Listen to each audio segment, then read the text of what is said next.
ఓం నమ శివాయ. శివమా పురాణంలో ఒక వాక్యం ఉంటుంది. మూలే బ్రహ్మ వసతి భగవాన్ మధ్యభాగే విష్ణు సర్వేశాన పశుపతి. ఏదైతే మూలస్థానం బ్రహ్మగాను, మధ్యస్థానం విష్ణువుగాను, అగ్రస్థానం ఈశ్వరుడు స్వరూపంగా శివలింగాన్ని కూడా వర్ణించే ఒక విధానం ఉంది. మనకి సనాతన భారత హైందవ ధర్మంలో కోటాను కోట్ల సంవత్సరాల నుంచి వచ్చిన ఈ పరంపరలో శైవ ధర్మం అత్యుత్తమైన విధి విధానాన్ని ప్రకటిస్తుంది. సర్వులని అక్కను చేర్చుకునే భగవంతుడు ఎవరైనా ఉన్నారయ్యా అంటే అది పరమేశ్వరుడు మాత్రమే అని మనం నొక్కి వక్కానించవచ్చు. మనకి వివిధ దేవాలయాలు స్వయంభూగా వ్యక్తమైన జ్యోతిర్లింగ స్థానాలు కానివ్వండి, అష్టమూర్తి లింగాలు కానివ్వండి, మన పంచారామ క్షేత్రాలు కానివ్వండి, ఋషి ప్రతిష్టలు, మానుష ప్రతిష్టలు, దేవతా ప్రతిష్టలు అన్నట్లుగా శివలింగాలు 4-5 విధానాలతో కూడిన వ్యవస్థ.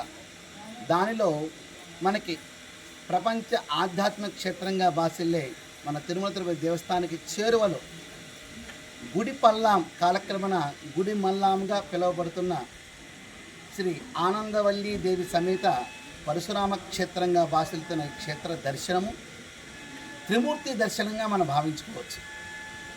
అలాగే మరి దశ అవతారాల్లో ఒకటైన పరశురాముడి యొక్క ఆయన నిర్మించినట్లుగా ఈ యొక్క శివలింగాన్ని అర్చన చేసినట్లుగా కూడా మనకి తెలియవస్తుంది. స్థానిక స్థానాచార్యులు వారు చెప్పిన విధానం ప్రకారం 2600 సంవత్సరాల క్రితం ఉన్న గజపుష్ట ఆలయం అని చెప్పేసి ఇది దక్షిణ ద్వారంగా ఉంటుంది. నేను తమిళనాడులో కూడా అత్రికాళేశ్వరం అనే గ్రామంలో ఇట్లాంటి ఆలయాన్ని నేను జీర్ణోద్ధరణ చేశాను. ఇప్పటి వరకు ఇటు తెలంగాణ కానీ, ఆంధ్రప్రదేశ్ కానీ, ఛత్తీస్గఢ్ కానీ, మన తమిళనాడు కానీ 520 ఆలయాలు ప్రతిష్ఠ చేసే భాగ్యాన్ని ఆ పరమేశ్వరుడు నాకు అనుగ్రహించడం కూడా చాలా ఆనందంగా నేను భావిస్తున్నాను. విశేషమైన ఈ క్షేత్ర దర్శనంలో ఆగామి సంచిత ప్రార్థన 3 కర్మల నివారణ కోసం బ్రహ్మ విష్ణు పరమేశ్వర స్వరూపంగా శివలింగ దర్శన భాగ్యం అత్యంత శ్రేయోదాయకం అని చెప్పి నా అభిమతం. శివాయ గురవే నమః.